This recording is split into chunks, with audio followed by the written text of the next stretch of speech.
Une source d'énergie qui répond à vos exigences, animé par la passion, guidé par la technovation. Disponible uniquement chez Batimax ou sur le site web www.batimax-mada.com. Vous présente Vaovao. 5G Batelma, des actualités uniques, dynamiques et renversantes dans le journal TV.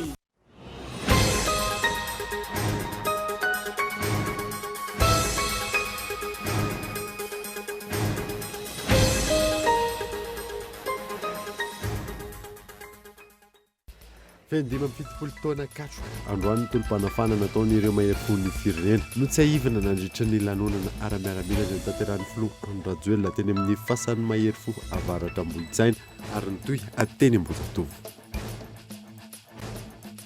7 martsa 726 7 martsa 2022 feno 570 taona androany ny fahatsiarovana ny tabataba 726 mitakina ny fahaleovantenan'ny malagasy teo ambany vahon'ny frantsay. Ireo tolona rehetra mifandimby azahoana fahaleovantenany tokony tsiarovana amin'izao ary indrindra ny fampitana sy ny fampianarana ny taranaka. Na efa voaresaka matetika aza ny fangatana ny fahaleovantenan'ny fitsarana tsy mbola hita mivaingana ny valin'izany raha nambaran'ny filohan'ny SMM na mafy izany ihany koa ireo mpitsara ao Tomasina. Nitondra fanazavana mahakasika ny fisiana IST ho an'ny solombavamboaka voafito ao Fenerives ny filohan'ny antenimieram-pirenena tamin'ity androany ity misy sata mife ny antenimieram-pirenena raha ny fanazavana. Maresaka iraisam-pirenena amin'itony fifampiresana mahakasika ny ady eo amin'ny Ukraine sy Russia amin'izao fotoana izao. Toy tahaka izany ihany koa ny fanafiana ataon'ny Russia. Nisy ny fiemorana izay nataon'ireo tafika Rosiana amin'ny toerana maro. Nandirina avy hatrany ary.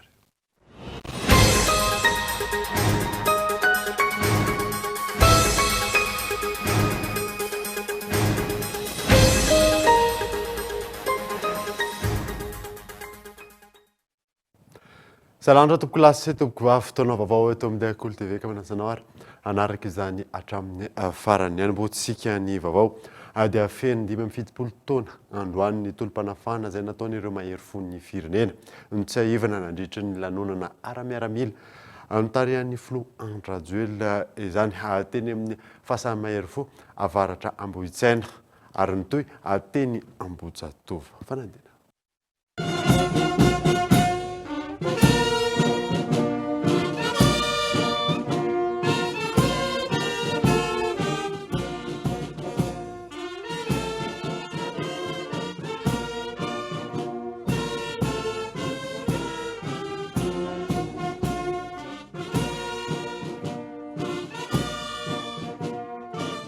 Fametrahana fehezam-boninkazo ho mariky ny fanomezam-bonina hatramin'ny anaran'ny vahoaka malagasy, fahatsiarovana ireo mahery-fon'ny firenena, ny ady ho an'ny fahafahana ny Madagasikara teo ambany vahon'ny mpanjanantany, no notanterahana teto amin'ny fasan'ny mahery-fo avaratra Ambohitsaina androany notarin'ny filohan'ny Repoblika. Fanehoan'ireo mpitolona ny fitiavan-tanindrazana izay notsaroana sy nomarina tamin'ny alalan'ny afo-tsy-maty ny maraina teo.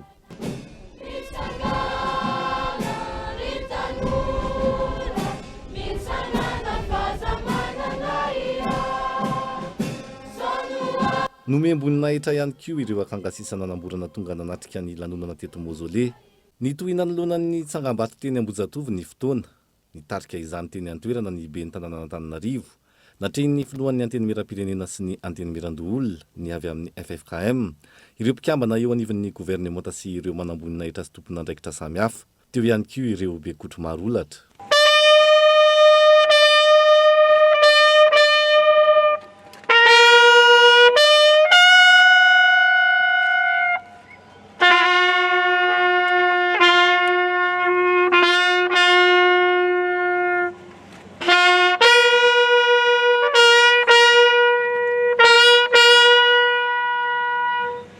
Zava-dehibe ny fahatsiarovana sy ny fampatsiahivana ny vahoaka malagasy ny tantaram-pirenena toy ny zavanitranga ny 7 martsa 1727 raha ny nambaran'ny filohan'ny FFKM ankehitriny.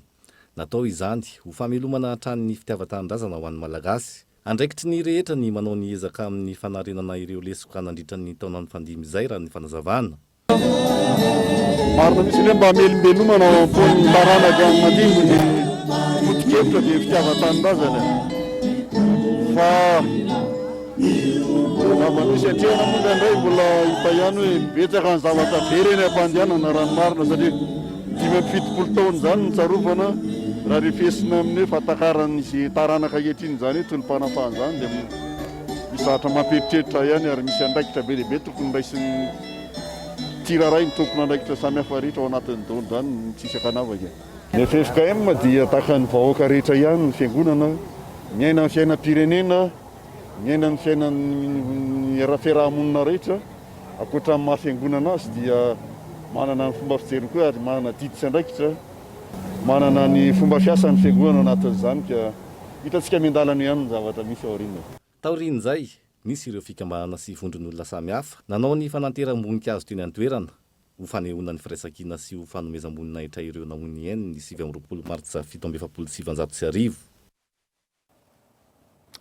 Isan'ny faritra nanatanterahana ny lanonana mpatsiarovana ny 17 taona ny tolom-panafahana ny tao Manakara sy Moramanga tamin'ity androany ity. Lanonana izay nitarihan'ny filohan'ny République atao Manakara ary ny praiministra lehiben'ny gouvernemanta kosa atao Moramanga. Abrahamatra Andriamanana.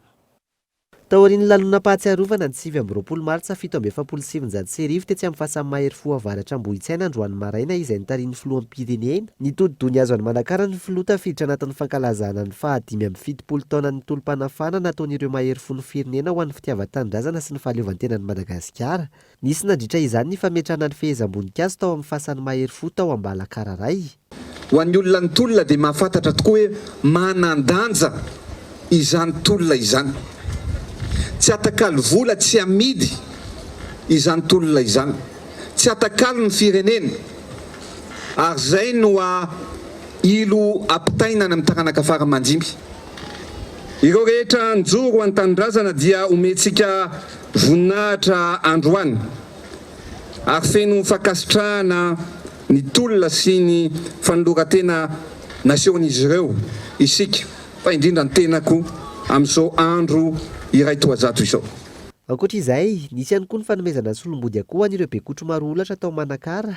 Teo koa ny fampirantiana ireo sary ary niseho an-tsehatra ho fampatsahivana sy ho fanehoana ny tantaran'ny 7 martsa 1770 tany an-toerana. Mitohy ny tolona ho fametrana ny fahaleovantena tena izy amin'ny sehatra samihafa ho an'eto Madagasikara raha nambaran'ny filoha. Ireo ray aman-drenitsika teo aloha ireo dia mahery fo ny firenena. Ny tolona mba ho firenena mahaleo teny ary manana ny fiandrianany eo anivon'izao tontolo izao i Madagasikara.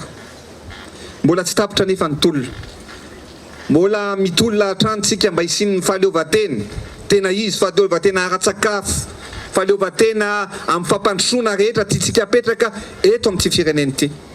Tsy vita ao anatin'ny 3 taona zany. Tsy vita ao anatin'ny herintaona zany. Niezaka sika ny manarina ny zavatra rehetrarehetra fa manam-pinoana kosa sika fa tsy maintsy ho tafita ary tsy maintsy androso i Madagasikara. Etsy ankilany, nitarika ny lanonam-panjakana ho fanambariana ny 7 martsa ho an'ny tao Moramanga ny praiministra lehiben'ny gouvernemanta tamin'ity androany ity. 7 martsa 1770 7 martsa 2022 nitsahivana androany ny tabataba ny taona 1770 nitakina ny fahaleovantenan'ny Malagasy teo ambany avahony Frantsay. Ireo tolona rehetra ny fandimby azahoana ny fahaleovantena ny tokony ho tsahivana amin'izao fotoana izao fa indrindra ihany koa fampitana sy ny fampianarana ny taranaka faramandimby eto Andriatsilavo. 70 taona aty aoriana vitsy amin'ireo Malagasy mahalala tsara ny zava-misy marina ny taona 1770. Naharitra 2 taona teo eo ny ady teo amin'ny Malagasy sy ny mpanjana tany Frantsay nitakina ny fahaleovantena izay namoizana ain'olona maro. Raha ny tatitra ofisialy 7,9 alina ireo namony ainy vokatr'izany izay tsy nahitana sary firy. Taoriany ny fanadihadiana nataon'ny Malagasy sy ireo vahiny voalaza fa manodidina ny 2 hetsy ireo namony ainy. Izany hoe ny 2,500 ny vahoaka Malagasy izay nanodidina ny 4 tapitrisa tamin'izany fotoana. Ny akamaroan'ireo Malagasy maty teo am-piadiana, voatifitra avy ny tsaraina na tsia, maty teo amin'ny toby fanagadrana, na noho ny arirahana tafahoatra, na noho ny anoanana. Teo ihany koa ny tsy fanjarian-tsakafo sy ny aretina tao amin'ny fianakaviana, ireo tantsaha tratra teo anelanelan'ny tafika ny mpanjanatany sy ny mpikomy sady nandositra ny ady tsy manana zavatra ivelomana izy ireo tany anaty ala. Ireo rehetra ireo nitambatra no nahatonga ny famoizana ain'olona maro ka hiaverana ny zavanitranga ho tena nahatsiravina indrindra teo amin'ny tantara ny fanjanatany frantsay. Ny zavamisy hatreto mbola mijanona ho ady hevitra ny mahakasika ireo isan'ny maty tamin'izany fotoana. Fikomiana nataon'ny malagasy tamin'ny taona 1770 sy 1770 teto Madagasikara ny tolom-bahoaka tamin'ny taona 1770. Fotoana nazana tany frantsay any Madagasikara. Ny fikomiana izay naharinganana voanjo frantsay andaniny sy malagasy tsy isan'ireo mpitaky fahaleovantena ankilany narahana famaizana ny mahatsiravina nataon'ny tafika frantsay izay namon'ny malagasy anarivony maro. Nipoka io fikomiana io taoriny ny fanerenan'ny malagasy andray anjara tamin'ny ady lehibe faharoa. Satria zavatra ny foronona tampotampoka ny nanaovana an'io zavatra io ndre beny tsy nafantatra anazy ka da nohony zavatra hoe firesakina da nanao olo da fa minotena da laha heverina satria tsisy fedena moa tsisy basy tsisy ino da hoe araka ny zareo Kolo manko ny tena nampizaly anay tety fa tsy iza sy mifanjakana akory fa ny Kolo mpiasa nampiasa anay tety nagnano travail forcé mihitsy zay nampivadika olo. Maro ny zavatra nitranga ny taona 1770 indrindra tamin'ireo faritra nahitana fa mafy sy natanjaka kokoa ny fanjanahana no ireo mpanjanaka nampiasan'ny malagasy tamin'ny famokarana ireo volo fanondrana toy ny kafe. Tany amin'ny faritra tsy nanana ihany koa no nipoka ny fikomiana. Tsy io taona 1770 io ihany nisy ady sy tolona ho an'ny fahaleovantena. Ny taona 1870 no efa nisy ny VVS na ny Vivato Sakelika izay nampiantso sy nampivondrona ireo mpianatra ho mpitsabo sy ho mpiasa-panjakana, ireo mpitondra fivavahana indrindra protestanta. Tamin'izany fotoana no efa nikiasa ny amahany malagasy eo ambany vahony frantsay ireo mpikambana. Tsikaritry ny mpanjanaka izany ka nisy ny fampisarahana azy ireo tamin'ny fomba samihafa. Maro tamin'ireo mpikambana no nirotsaka nanatevin-darana ny tafika frantsay ka nandray anjara tamin'ny ady lehibe voalohany ny taona 1770, 1770 ialana amin'ny tsindry sy ny famoretana nataon'ny frantsay. Ny taona 1770, fotoana nampisy ny krizy maneran-tany, nisy ihany koa ny fihetsiketsehana goavana ny takenan'ny fitovian-jo teo amin'ny malagasy sy frantsay teto Antananarivo. Nitaky ny fahafana maneho hevitra amin'ny teny malagasy sy ireo mpanao gazety tamin'izany fotoana. Nanomboka ny taona 1770 ny anazy voana manerana ny nosy ny fikambanana MDRM na ny Mouvement Démocratique de la Rénovation Malgache sy ny fikambanana miafina hafa ho an'ny fahafahana ny tolona, ho an'ny fahaleovantena, taorin'ny hetsika sy ny tolona ary ny fidinana an-dalambe maromaro izay ny samborana sy nampijaliana olona maro ary indrindra nandefasana azy tany nosy lava. Ny farany volana Martsa 1770 nivadika ho fikomiana mahery vaika nanoerana ny fitondrana mpanjanatany ilay heverina ho fikomia tatsahatsotra no etsiketsehan'ireo fikambanana miafina. Ny tomboisa aingana no ny fanatevenan-darana nataon'ireo tantsaha tany atsimony Madagasikara ny mpikomy izay nisy sa 2 arivo tamin'ny fiatombohan'ny fikomiana ka lasa sa 2 alina natany ho any taty aoriana. Lefona, antsy, famaky sy odigasy ary fanafody namboarin'ny ombiaso no nentina nanafika amin'ny andro alina ny tranon'ireo frantsay. Teto amin'ny Grand Hôtel mipetraka miaraka tamin'ny voisin patronay tamin'ny 47 io a fotony bureau-njareo ny trano a ny vonina zay mitranga vonina zay mivoaka zay ny nataon'ny gasy namonany 47 tamin'io 47 ariva sasak'alina io.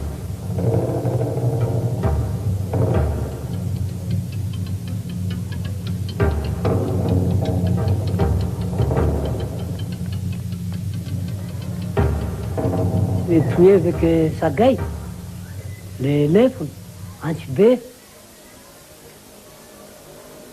madame, monsieur, Zazakay, les membres full matoa, nous matatamka chambre 6. Tsy ny teto Antananarivo ihany, nisy ihany koa tao Moramanga, Manakara, Farafangana. La nuit du 29 mars, dans la consigne, on a utilisé les lampes de poche. On a employé lampe de poche à 10 heures du soir, autour de Mouramang. À 11 heures, une deuxième alerte deuxième signal. À midi, troisième signal. Pop, en avant. On a entré dans les camps, on a ramassé des armes, des mousquetons, des PM, ainsi de suite, fusil mitrailleur. Mais malheureusement, il y a pas, quand on a utilisé ça, ben il n'y a plus de munitions. Ny tao Moramanga izay natana miaramila frantsay ny tifitra vagon telo no idina tamina firaka izay nisy pikiomy no gadraina misy 120 tao anatiny. Notifirina ireo gadra ireo, ialana amin'ny fanafian'ireo namany ny kasa hanafitra azy ireo. Ny isa 5:03 alina teo eo ny voanjo frantsay nonina teto Madagasikara tamin'izany fotoana. Ny tafika frantsay izay hery matanjaka indrindra tany eto tena antsoina hoe bataillon de tirailleurs malgache izay nanana miaramila manodidina ny 7 teo eo manerana ny nosy tamin'ny fanombohan'ny fikomiana. Razoina ny tantara, ny 17 sy 700 no niforona ny AKFM na ny antoko ny kongresy ny fahaleovantenan'ny Madagasikara. Nitoy ny fitakiana ary tsy nahazo ny fahaleovantenan'ny Madagasikara raha tsy taoriny ny faharavan'ny Repoblika Frantsay faha-efatra sy ny fiforoana ny communauté française ny taona 100 sy 700. Ireo tolona rehetra ny fandimby ahazona ny fahaleovantena ny tokony ho jaivina amin'izao fahatsiarovana ny 7 martsa izao, ary indrindra ny fampitana sy ny fampianarana ireo ankizy sy tanora ny tantara-pirenena. Adidy sy andraikitry ny mpitondra araka izany ny mampita ny tantara-pirenena amin'ny ankizy sy ny tanora amin'ny alalan'ny fampianarana ny tantara, ny fanaintanana azy ireo hamaky boky ary indrindra ity ny tantara-pirenena. Tsy miova ny afatra tiana apetraka amin'ny fahatsiarovana ny tady tahaka izao, ady sy tolona ho an'ny tanindrazana no natao tamin'izany fotoana.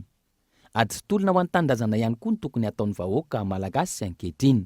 Taona izao 17 taona aty aoriana, andraisan'ny fanjakana malagasy fikarohana miaraka amin'ireo mpikaroka mpampianatra ka anehoana sy andreketana ny tsoratra izay tena zava-nisy marina tamin'io tabataba 7 sy 700 io. Tokony atao lara-pahabehana izany ho an'ny taranaka mampara ary indrindra ho fanomezana lanja ny raha nalatsaka ireo malagasy namony ainy tamin'izany fotoana noho ny fitiava-tanindrazana.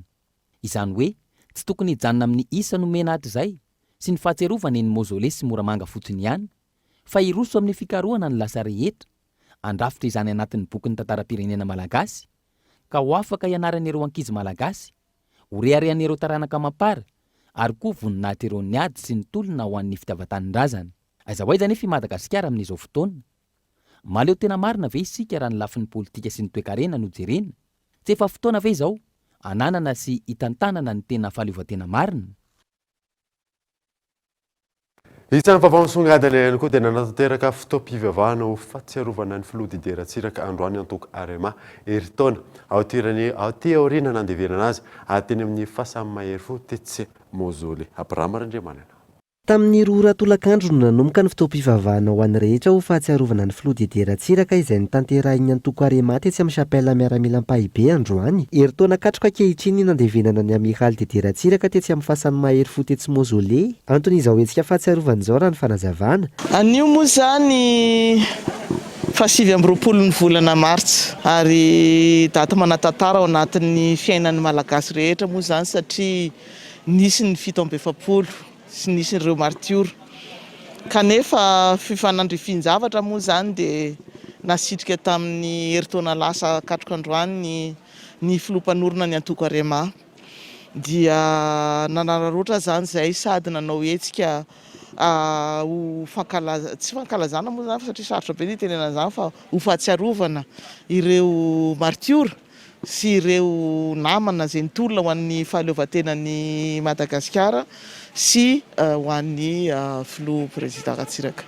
Miankina amin'ny fitiava-tanindrazana ny ahafahana mitondra fiovana ho an'ny firenena raha nambaran'ny sekretary nasionaly ny antoko Arema. Misy ny fitiava-tanindrazana ny tokony mitondra fiainantsika tsirairay avy ary io fitiava-tanindrazana io ahafahan'ny tsirairay manao zavatra ho an'ny tanindrazana. Io tsy voatery hoe lasa ministra ianao na président na hoe manana poste ianao zay vao afaka miasa ho an'ny tanindrazana fa nizaniza afaka manao zavatra afaka manao hesika zay ahafahany ty tanindrazantsika ty mba misitraka ny zavatra rehetrarehetra zay azo nomenantsika. Ankoatra ny fitaom-pivavahana, isy ny fanatanterahana ny diabena ny marcha silencieuse nataon'ny Antoko Aremany azo ny mausolée tetsy avaratra Ambohitsaina. Nisy nadritra izany ny fanateram-boninkazo teny an-toerana. Tsy aivina, ny 27 martsa 2024 no nodomandry teo amin'ny faha-efatra amby 20 taona ny tetsy amin'ny hôpitaly miaramila Soavinandriana ny Amiral Dederatsiraka. Ny tenany izay voafidy filohan'ny Republikainy Madagasikara ny taona 727 sy ny taona 777. Tratra amin'ny ampahany kosa ny tanjona napetraka sy ny antony tolomana ny taona 777 hoy ireo akanga sisa nanamborana. Tokony hanao isiana mafin'olona kosa ny tanora ankehitriny mandra-pahatonga ny fahaleovantena amin'ny lafiny rehetra. Io na saina.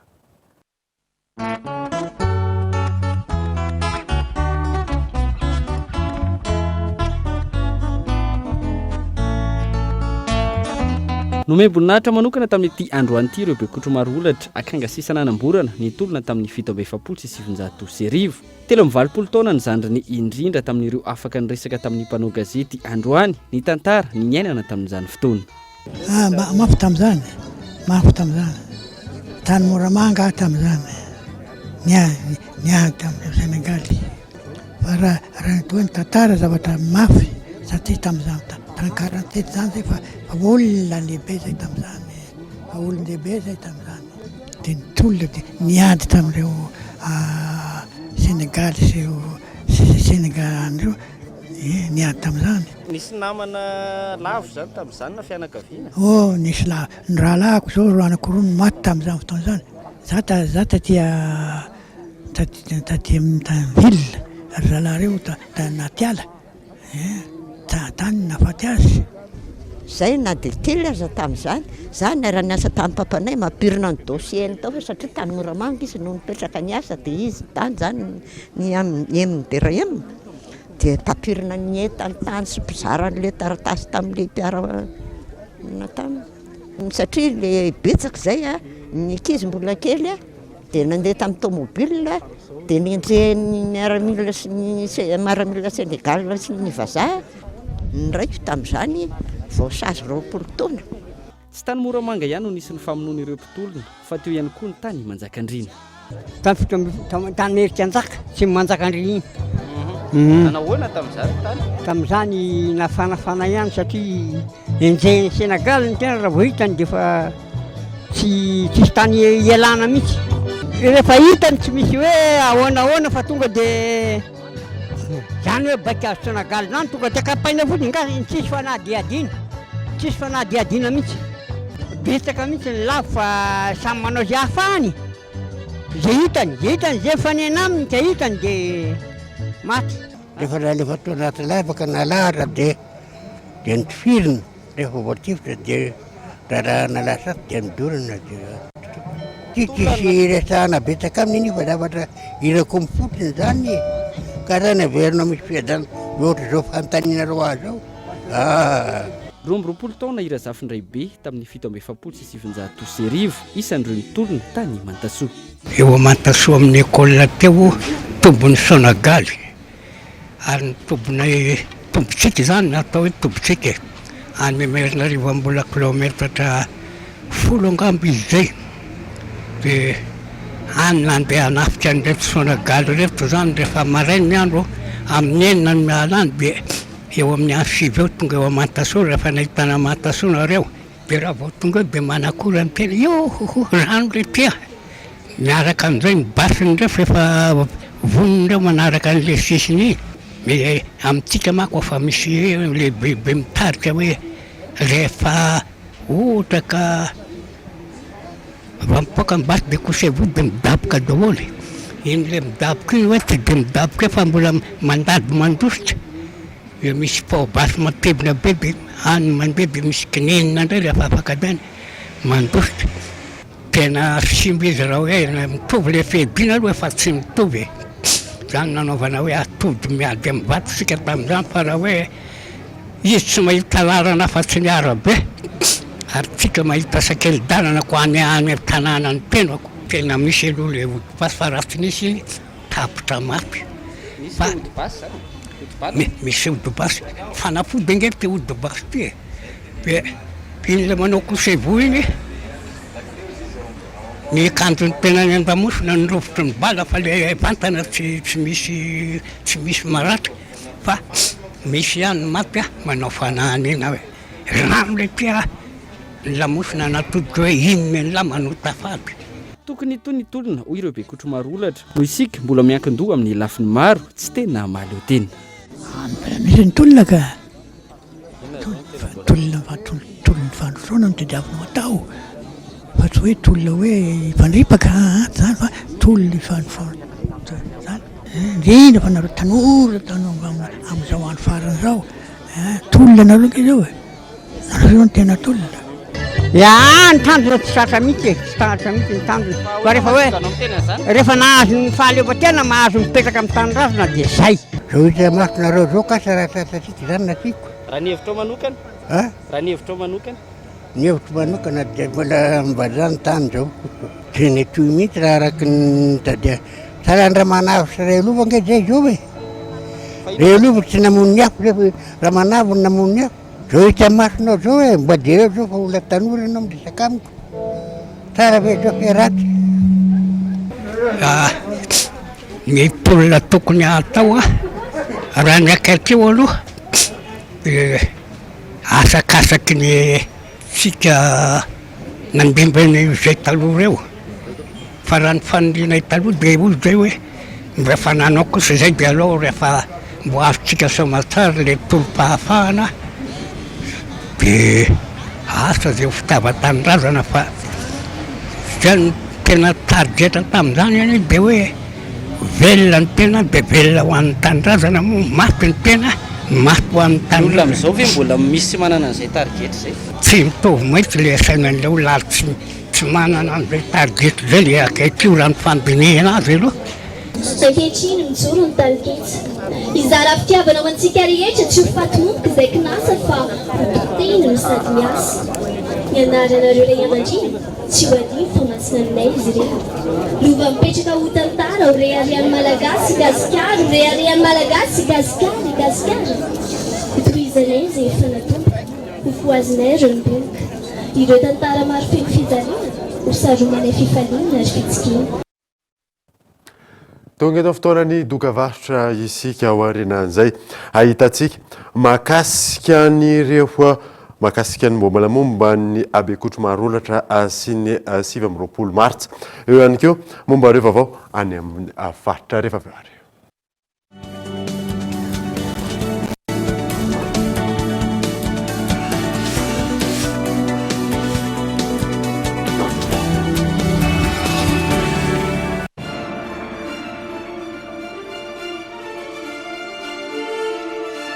Le meilleur cadeau de Pâques et le meilleur divertissement à offrir à vos proches, c'est Canal+. Et oui, vous n'en croirez pas vos œufs. Profitez du décodeur avec bouquet access inclus à seulement 50 000 arrières. En plus, les kits et l'installation sont offerts. Alors, qu'attendez-vous? Offre valable seulement du 18 mars au 17 avril 2022. Rendez-vous en boutique et point de vente agréé Canal+.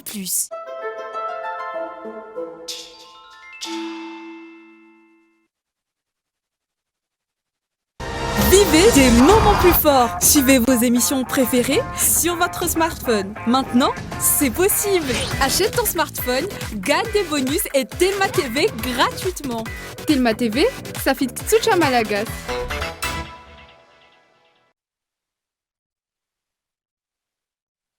Une source d'énergie qui répond à vos exigences, un groupe électrogène fiable et performant, silencieux et économique, optez pour Greaves Power, les groupes électrogènes numéro 1 en Inde depuis 1859, dotés de moteurs et alternateurs robustes, proposent une puissance de 5 à 2500 kVA. Un vrai rapport qualité-prix pour 1 million de groupes vendus en Inde. Disponible uniquement chez Batimax ou sur le site web www.batimax-mata.com. Greaves, animé par la passion, guidé par la technovation.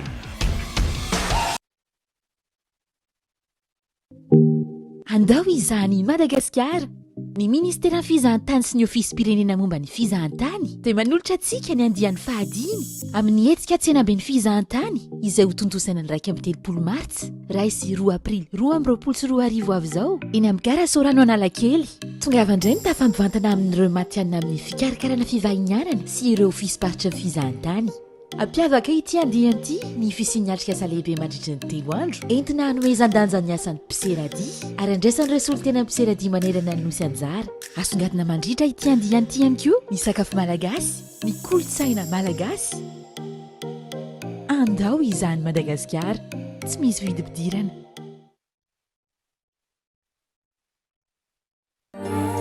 Chocolat Tsara, un goût authentique. Un éventail de saveurs. Tsar, un trésor riche et gourmand, issu des précieuses fèves de cacao de Madagascar. Succombez au plaisir infini et profond du chocolat Tsar et de ses arômes intenses. Chocolat Tsar, savourez vos émotions.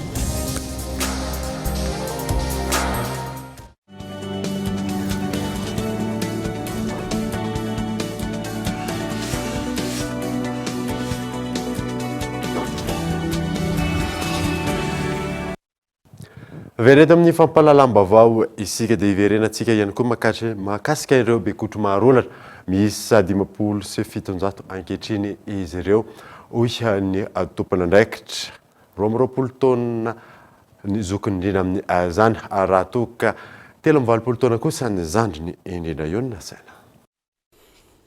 Mitsinjara amina distrika 27 manerana ny nosy ireo bekotro marolatra akanga sisa nanamborona tamin'ny tolom-pahafahany 20 martsa 1770 ary misy 17 ho ny tompon'andraikitra eo anivon'ny fitaliavana mpiady ty tanindrazana izay eo ambany fiahiny ny ministera ny fiarovam-pirenena.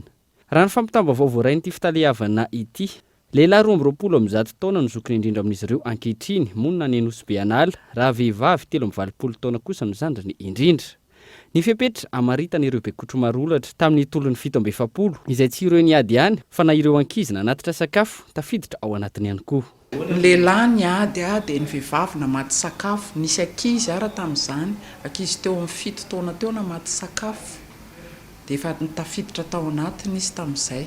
Tamin'ny fotoana nanaovana ny fiantsonana zareo zany ny sensibilisation tamin'izany fotoana zany tamin'ny taona sokafan'izy ity zany tamin'ny 770 dia ny filoha tompokolahy amiraly dideratsiraka nanokatra azy tamin'izany.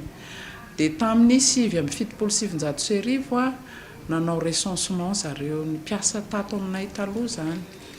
Dia tamin'ny taona 127 nanomboka nomena vola amin'izay zareo, nisan'ny zareo tamin'izany fotoana zany 720 sy 905. Dia ny volany raisiny zareo tamin'izany 120 sy 909 sy R1 isa-taona. Manodidina ny 5 alina sy 3 hetsy ariary isan-telo volana ankehitriny no vola raisin'ireo bekotro marolatra raha ny fanazavana hatrany ary misy ny fiahina ara-pahasalamana. Misy fiahina ara-pahasalamana koa atao aminay raha tsy endry tsy salama izy dia mividy fanafody dia hoentiny aty le taratasy mpanafodiny dia misy fiahinan'izay solom-panafody izay atao aminay. Zareo misy efa jamba dia misy efa tsy afaka mandeha dia misy efa tsy maheno ny sofina fa misy zareo tena mbola matanjaka be.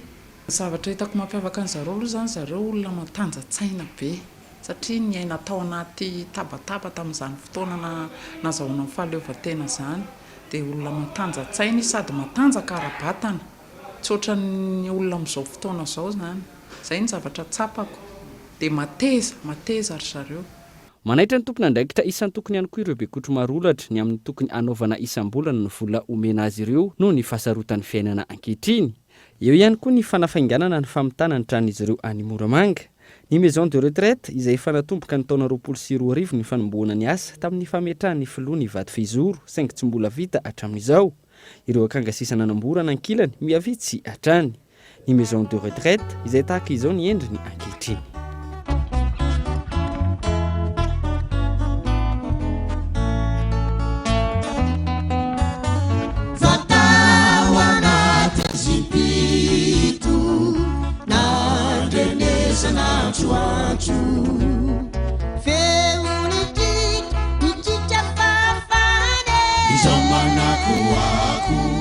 lasa naraka izany ny fanafanganana ny fanavaozana itony fotodrafitrasa itony io fanomezam-boninahitra sy fankatitrahana ireo niady ho an'ny tanindrazana. Andro tsy fiasana fandraisaka rano tamin'ity androanyity teto Madagasikara. Raha ireo olon-tsotra sendra ny mpanao gazety, ao ireo malala amin'ny ampany, ao kosa ny tsy malala mihitsy ny antony izany io na saina. Inona zao ny fahafantaranao ny andro androany? 29 mars. Mampatsiahanao inona izay? Nahazoana fahalevantena sa ny adivan-tiako ohatr'izay. Fahatsiarovana ho an'ireo olona niady ho an'ny tanindrazana ohatr'izay. Aiza ny tena nisy an'ilay ady tamin'izany? Tsy tadidiko ohatr'izay ny hoe Moramanga sa tsy haiko. Le taloha le nisy grevy iny. Firy tsara le daty tamin'izany? Le daty aloha tsy tadidiko e. Izay. Fa inona le niseho? Le niseho? Nisy olo maty. Taiza io? Teto Antananarivo. Taiza ho aiza teto Antananarivo? Zay le toerana tsy haiko aloha fa tsaotsao mindaty be zany na rezako azy. Afaka mitaraina ankoatsy zay tegna. Mampatsiahy ny tolona nataon'ireo malagasy. Tolona inona le tolona na tamin'izany? Tolona fitiavana tanindrazana. Sy ny ahoana ny zava-niseho? Fitifirana, mifampitifitra ny malagasy sy ny vazaha frantsay. Taiza ny tena nisy ady? Le toerana aloha teto Antananarivo e. Taiza ho aiza teto Antananarivo ny tena nisy an'ilay ady? Teo Ambotsirohatra zao anisan'izany. Tamin'ny taona firy tsara moa izy io? 29 mars 1947. Raha ireo olom-pirenena nanontaniana hatrany, misy ireo malala amin'ny ampany, ny tantara sy ny zava-nisy tamin'ny 20 martsa taona 1770. Ady nataon'ireo mahery fo amin'ny firenena tamin'ireo vazady tany Moramanga moa zany tena nisy ny ady. Ohatriny ahoana ny zava-nitranga raha ny fahafantaranao azy? Raha ny fahafantarako ny zava-nitranga dia niady ho an'ny fahaleovantena ny malagasy. Fa mbola tsy vita aloha fa tamin'ny 1947 dia maro ny malagasy lavo. Hoe tabataba tao tany Moramanga ny enkolo. Tamin'ny taona firy zany? 1947. Inona le tolona tamin'izany? Tolona ho amin'ny fahafahana. Mety nanao ahoana ny zava-niseho tamin'izany raha ny fahafantaranao anazy firy teo ny olona maty? 15 000 personnes zany ny hitako voaty fa tsy haiko raha marina na tsy. 29 mars 1947 tolon'ny mahery fo. Ny tena zava-niseho tany Moramanga tany zany tena nisy ny tolona tamin'io dia ady tena hoe ady mahatsiravina zany mba noherantsika hoe tena fanjakana afaka si. Raha ny fahitanao matanoranao tratra ve izay tanjona napetraka ireo ray aman-drentsika taloha? Amin'izao fotoana izao misy ampahany tratra fa misy ampahany mbola mila ezaka avy any amintsika tsirairay avy. Ohatra hoe ny fatokisantsika malagasy antsika ny tombam-bidiny malagasy zany dia tokony fantatsika fa tena sarobidiny malagasy dia mahavita zavatra malagasy. Dia tokony mbola mihoatra noho izay zany ny fahaleovantenantsika amin'izao vanim-potoana izay iainantsika izao. Araka izany moa dia hisy ny fandaharana manokana iresahana momba ny tolom-panafahana 20 martsa 1777 aorianan'ny fampahalalam-baovao izay anasana mpampianatra mpikaroka ahafahana mahafantatra misimisy kokoa momba izay tolom-panafahana izay. Fa ny anoizantsika ny vaovao kosa indray dia tsy ny fahatsiarovana ireo andro manatantara eto amin'ny firenena ihany no atao fa ny fampahafantarana ny tantara ary ny fakana lesona ihany koa mbola miaina ao anatin'ny ngejany kolikoly Madagasikara amin'izao fotoana izao raha ny ahafahana hazavan'ny alarana efizao. Tsy natao hotsaroana fotsiny ny tantara afa natao andraisana lesona amin'ny ho avy. Nandritra ny fahatsiarovana ny datiny ny 20 martsa 1776 nisy ny hetsika nataon'ny Transparency International niaraka tamin'ireo fikambanana tanora maro. Tsy tokony hijanona ho fahatsiarovana irery ihany izany daty izany fa tsy maintsy miditra an-tsehatra ny tanora ka mila matsiaro ny zavatra misy tamin'ny tantara ary mibanjina ny ho avy amin'ny fametrahana ny fahitsiana sy ny mangarahara. Zany rehetra zany natao dia izay fampahafantarana ny olon-drehetra fa indrindrindrindra ny tanora zany hoe inona ny tolonahitra antsika amin'izao fotoana izao. Teo reo zokintsika reo raibe reo ataontsika hoe zokiolona teo aloha niady ho an'ny fahafahana sy ho an'ny fahaleovantena. Isika koa ankehitriny mbola miady ho an'izay fahaleovantena fa fahaleovantena fialana mikolikoly raha izay ny azoko ilazana azy satria ny fahantrana sy ny kolikoly reo ny tena mangeja antsika eto Madagasikara amin'izao fotoana izao. Ary mila hitolomana miaraka ilay izy dia izay moa ny efa hanentanana ny olona foana zany hoe samy tompona andraikitra daholo isika rehetra na mpitondra fanjakana isika na mpitarika posy isika na mpianatra isika na dokotera isika ninona toerana misy antsika eo amin'ny fiarahamonina tompona andraikitra daholo isika. Mbola miaina ao anatin'ny geja ny firenena amin'izao raha toka ny taona 1796 no efa nisy ny tolom-pahafana tamin'ireo vahiny miova hafa indray ny endriny amin'izao.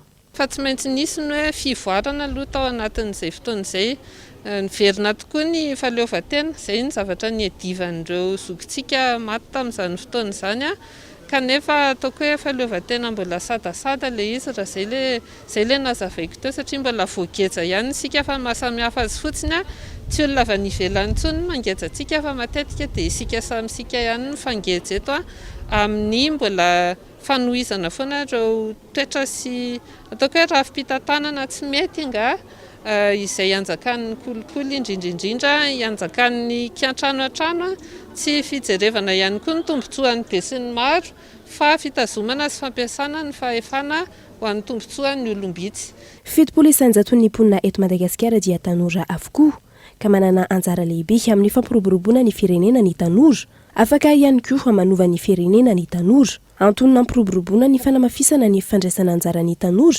amin'ny fampivoarana ny firenena. Fa isan'ireo toerana nanaovana sesitany ny taona 1796 ny tao Anosibe. Ireo sesitany no nanarina ny toerana misy ny stade municipal amin'izao fotoana izao sy ny lalana amin'ny 17 kilometatra ny azo ny serana mpiara-manidina Gaetan Andriatsilava. Ankoatra ny tao amin'ny nosy Analalava, tao Anosibe ihany koa no isan'ny nandefasan'ireo malagasy sesitany tamin'ny ady ny taona 1796 ka nanerena ireo malagasy nanao asan-terivozina nandravana tendrombohitra tao Ambodivoanio, nanaovana ny stade municipal amin'izao fotoana, ny fotaka avy ao no nanamboarana ny port Elville sy ny famakina ny lalana avy any Elville mandeha ao Fasen izay manodidina ny 13 kilometatra. Misy ny aéroport iraisam-pirenena amin'izao fotoana izao. Tamin'ny alalan'ny angady sy ny filanjana ireo fotaka no ny asan'ny malagasy, ny ampifijaliana, vondry sy ny maro hafa.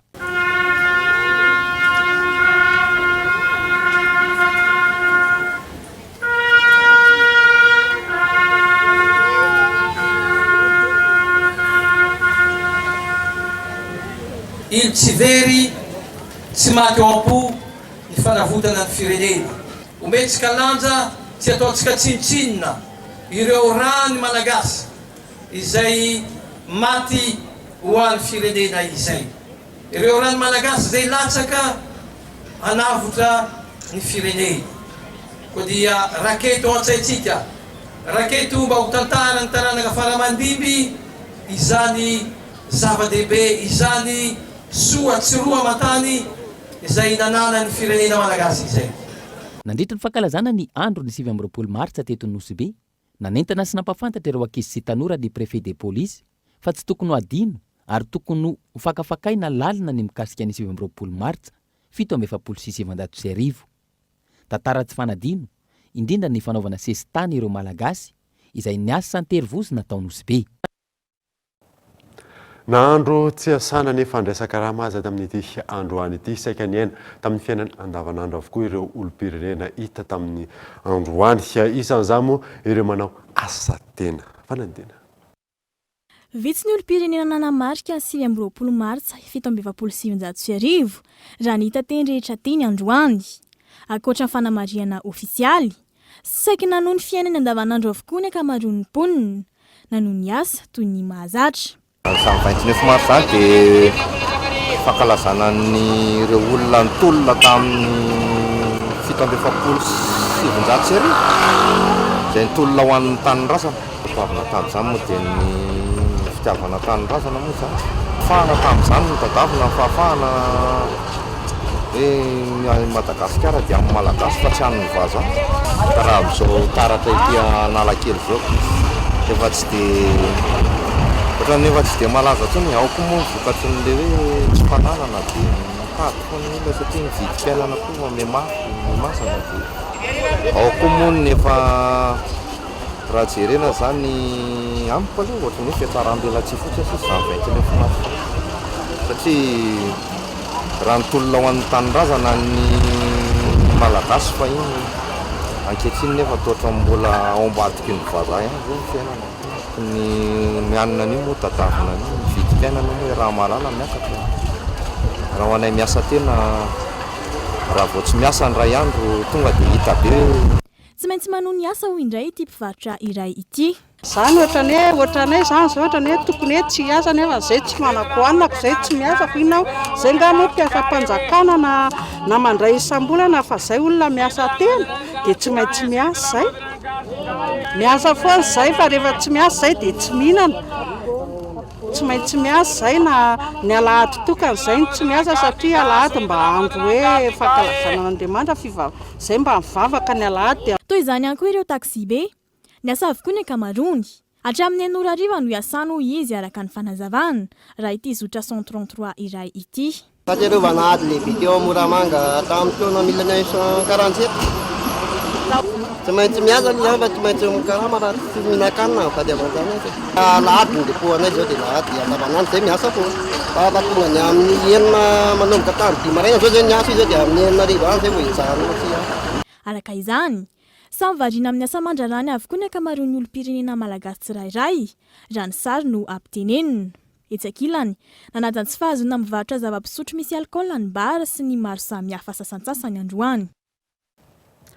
lafa mavaoafa kosa indray dia efa naverina matetika azy ny afangatana ny fahaleovantena ny fitsarana tsy mbola hita mivaingana ny valin'izany raha nambaran'ny filohan'ny syndicat mpitsara eto a Madagasikara namafy izany ihany koa ny mpitsara ao Tomasina Henri Floreo mifampitohy tamin'ny lahadinika izay efa tapaka nandritra ny fivoriam-be teto Andrenivohitra ireo lahadinika ny rosoana tamin'ny fivoriam-be natao tany Tomasina ho an'ny syndicat ny mpitsara eto Madagasikara izay mifototra amin'ny fanamafisana ny vina napetraky ny bureau nasionaly izay manohy ny fitakena ny tany tandalana sy ny fahaleovantena ny mpitsara tanteraka eto Madagasikara tsy mbola nahitam-baliny hatramin'izao manoloana ny fahifana-panatanteraka ny fangatahan'izy ireo raha ny nambaran'ny filoha nasionaly ny syndicat ny mpitsara eto Madagasikara voalohany ny fametrahana ny tany tandalana ao anatin'ny tany tandalana ilay fahaleovantena ny fitsarana ny faharoa moa zany mikasika an'ireo zavatra izay efa azo lazaina sy heverina hoe tapaka tamin'izany taona 2024 sy ny 2017 izay mbola tsy nahitam-baliny tsy nahitam-bokany hatramin'izao manoloana ny eo anivon'ny pouvoir exécutif dia ny manamafy an'izay izahay ary amafisika eto anisy ny taratasy efa nalefa tany amin'ny filoham-pirenena prime ministre ministre vola ministre fitsarana ataoko angamba fa efa tokony hieritreritra sy tokony mandinika ny zavatra izay napetraka ny tompona andraikitra eto amin'ny tany sy fanjakana mikasika ireny zavatra izay no takiny ny syndicat ireny ary ny amafisiko etona ihany koa manomboka eto Tamatavy moa zany dia efa azo lazaina fa efa azonay ny majorité na ny quorum ao anatin'ny resaka hoe assemblée générale ka mbola manantitrantitra ny tenako aoka tsy teny any an-tanin'ny efitra ny syndicat manoloana fitakiana izay nataony ary amafisiko ny teniko tany Mazonga hoe raha sery vita nanamalao aza minona fantotra koa taorian'ny tao Tomasina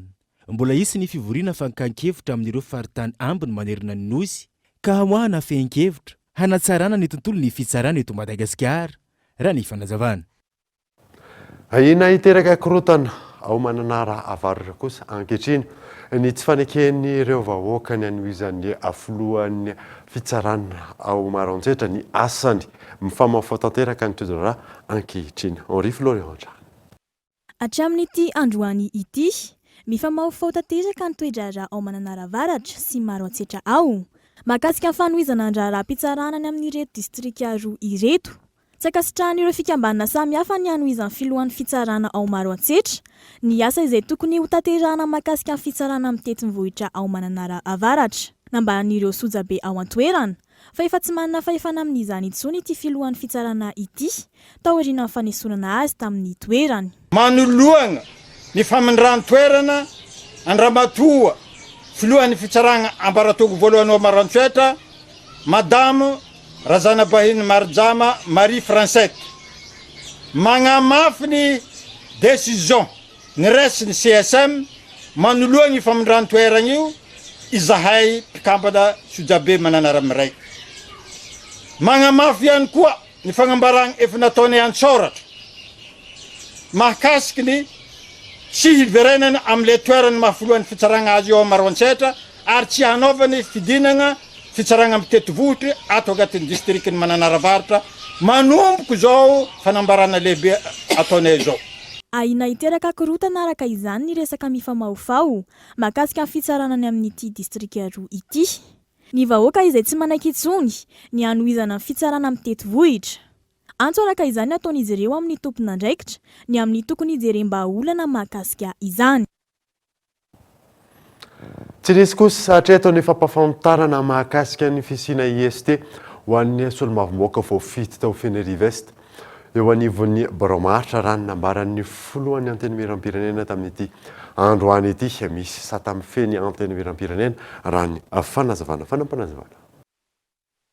Tsy maintsy misy fotoana ny zavatra rehetra ary jerena aloha ny anton'le IST fa raha misy mesure administrative sahala amin'izany mahakasika ny solombavambahoaka dia tokony ampahafantarina koa zahay bureau permanent za aloha président ny assemblée nationale aloha hatramin'ny androany mbola tsy nisy fanambarana ofisialy momban'io mba ny fanajana ny tokony hahafantatra daholo ny sata mifehy ny anteny miram-pirenena ny rehetra misy fitsipika anatiny mahakasika ny solombavambahoaka tsy hoe sakanina zay fepetra ho raisina aminy fa tsy maintsy tokony kosa hampahafantarina ny filoha ny anteny merina ny bureau maharitra zany.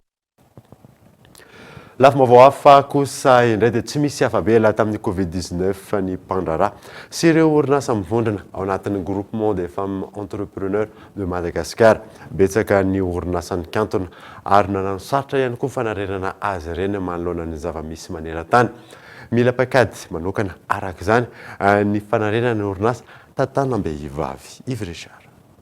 Tantanambehivavy ny 20,000 ny orinasa mijoro ara-dalàna eto Madagasikara. Navesatra ny takaitra navela ny Covid-19 ho azy ireo. Ho an'ny GFEM na ny fivondrona ny vehivavim-pandraharaha eto Madagasikara. Saika nroso tamin'ny fampitsarana ara-teknika ampiasa ny 20,000 ny orinasa. Nanomboka ny taona 20 ary betsaka ihany koa ny orinasa nokatona tamin'izay. Ny amafy ny fahavoazana ary zao indray ny ampy ny ady eo amin'ny Ukraine sy Rosia izay miantraika mivantana amin'ny sehatra ny fandraharana. Antony rosona amin'ny andihany fahatelo amin'ny Women in Business. Safidy ny fikambanana hoe let's be audacious, soyons audacieuses. Tondra ny reo le vehivavy rehetra ao anatin'ny fandraharana fa koa vehivavy mavitrika sy anatin'ny tontolon'ny asa na koa ny mpianatra liana amin'ny resaka fandraharana mba hifanakalo hevitra. Ny mpandraharaha vehivavy dia tena voakasika be tokoa tao anatin'ny Covid. Zao koa moa tsika mbola voakasika ihany koa amin'ny resaka ny vokatra ny zavatra rehetra misy eran-tany ireny. Ka izay ao anatin'ny fikambanana dia manomana n'ity andiany fahatelo ity mba ahafahan'ireo vehivavy rehetra mifanakalo hevitra. Mifanakalo ihany koa ny traikefa anatin'ny resaka tontolon'ny fandraharana amin'ny ankapobeny. Ankoatra ny fampionana ny vehivavy mpandraharaha sy ireo liana anatevindarana azy ireo anaty sehatra ny fandraharahana.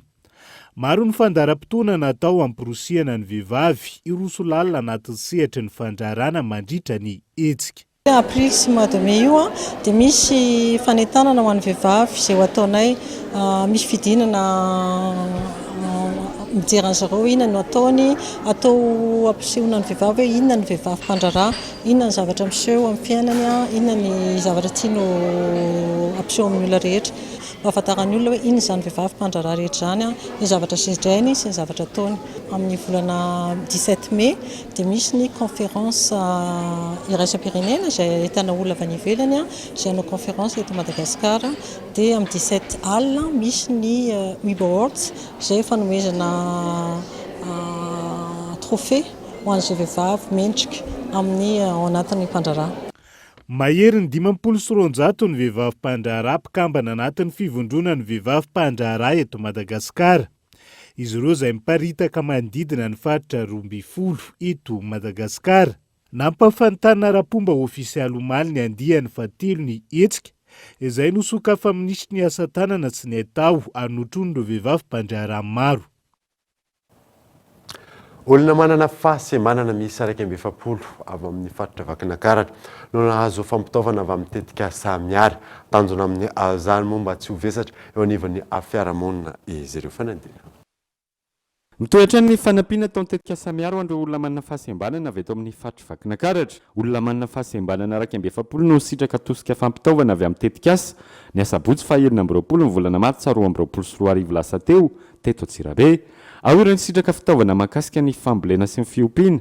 Nisy ihany koa ireo sitraka fitaovana fototra hoentina miainga toy ny imprimante sy ireo fitaovana maro samihafa. Tanjo tetika asa ny fampananana asa ho an'ireo olona manana fahasembanana mba tsy ho vesatra intsony eo anivon'ny fiarahamonina misy azy ireo. Mizara telo le karazana fitaovana omena. Ny anankiray izay rahana miasa amin'ny salfa zany dia fizarana fitaovana tosika zany mikasika ny resaka fambolena zany ho an'ny olona manana fahasembanana miisa 20 zany. Izy io dia tafiditra ao anatin'ny tetika asa hoe résilience zany taorian'ny Covid-19 dia mbola ao anatin'izay projet izay ihany koa. Dia misy koa fanolorana fitaovana hoentina miainga zany activité de démarrage ny activité génératrice de revenu zany ho an'ny olona manana fahasembanana miisa 420 eto amin'ny faritra Vakinankaratra ihany koa. Dia ny anankiray fahatelo indray dia ao anatin'ny fiarah-miasa amin'ny UNAM dia misy fampanaovana business plan zany ho an'ny olona manana fahasembanana 7 tao amin'ny faritra Vakinankaratra. Dia izy ireo zany anisan'ny hoe voasafidy ho mendrika le business plan nosoratany. Misy incubateur moa zany ny nanohana anazy tamin'ny fandratana an'izany. Dia hotolorana fitaovana ihany koa izy ireo apahany amin'ny fitaovana hoentina manatanteraka an'ilay tetika asany. Ny CBM ny mpamatsy volan'ny tetika asa ary nisy ny fampihofanana araka azy nomeny ireo olona manana fahasembanana izay volona hiditra eo amin'ny sehatry ny asa fiariana. Ary tamin'ny alalan'ny fiarametana amin'ireo mpitantsorika hoy ny tompon'andraikitra no nafahana nijery azy ireo teny anivon'ny fiarahamonina misy azy. Ny fisafidianana an'ireo olona manana fahasembanana andreo dia izay miara-miasa amin'ny mpitantsorika eto amin'ny faritra Vakinankaratra. Dia miara-miasa ihany koa moa zany amin'ny foizo CBD fanilo miara-miasa amin'ny autorité izay misy dia misy ny fitetezana tokantrano fisafidianana fijerevana hoe iza ny olona manana fahasembanana vonina sy mazoto anaraka fiofanana arakasa zany vonina hiditra eo amin'ny sehatry ny asa fiariana dia ireny ny ampiany tetika samiary eo. Araka izany dia efa marobe ireo olona manana fahasembanana teto Vakinankaratra no efa nisitraka fitaovana avy amin'ny tetika samiary. Nandritra izay 3 taona ny asan'ny teto izay tondra fisaorana ireo sitraka ny fanampiana. Tsy antsisa ohatsa ny tetika samiary sy ireo mpiara-miasa rehetra ao aminy zava-dehibe ny nataony tsy zavatra mora fa zava-tsarotra nefa ny totosa somatsara na ny fanomezana fahaizana ho an'ny olona manana fahasembanana tsirairay. Safidy manokana ny fiompiana kisoa ny tenako satria ray aloha ny fiompiana kisoa dia azo lazaina hoe mampidi-bola tsara sy asa tsara ihany koa raha amin'ny fidiram-bola ao anivon'ny ankohonana. Efa nahazo fifanana moa ny tenako tamin'ny tetika samiary dia voafehako tsara izay fomba fiompiana izay satria mba ny anadesona tsara dia mahay lesona dia mampiasa angambany tsy dia misy sarotra aloha tamin'ny ankapobeny. Resaka iraisam-pirenena kosa indray dia mitohy ny fifampiresahana mahakasika ny adin'ny Ukraine sy Russie amin'izao fotoana izao. Mitohy tahaka izay ihany koa ny fanafihana izay ataon'ny Russie misy ny fianomorana izay nataon'ny tafika Rosiana tany an-toerana amin'ny toerana maro fanadina. Mitohy ny fiezahana mitady vahaolana amin'ny alalan'ny fifampiresahana amin'izao fotoana izao ataon'ny Ukraine sy Russie raha toka 10 martsa teo no nisian'izany farany. Isa manao panelanelina tamin'ny tindray mitoraka ity Turquie naneho ny fahavonona ny Ukraine ijery mikasika ny mety fialany amin'ny OTAN. Saingy tsy mbola misy mazavatra eto ny fanapa-kevitra ofisialy mikasika izay. Na eo aza ny firosoan'ny fifampiresahana io mitohy hatrany ny fanafihana ataon'ny Russie. Ankilan'izay, miezaka ny hanao hetsika fanesorana ireo sivily eo Ukraine ny France, Grèce ary Turquie raha ny fantatra misa enina lasy rahetsy ireo sivily mbola tavela ao Mariupol. Anterina amina moa fa isy ny fandaharana manokana iresana mahakasika ny tolom-panafana ny 7 Martsa 1766 izay rahanao ao aorian'ny fampalalam-baovao amin'ity androany ity dia izay indray mamarina vaovao androany niterako mamy fotoananao hamanaraka indray soava tsara daholo tompoko.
Une source d'énergie qui répond à vos exigences, animée par la passion, guidée par la technovation.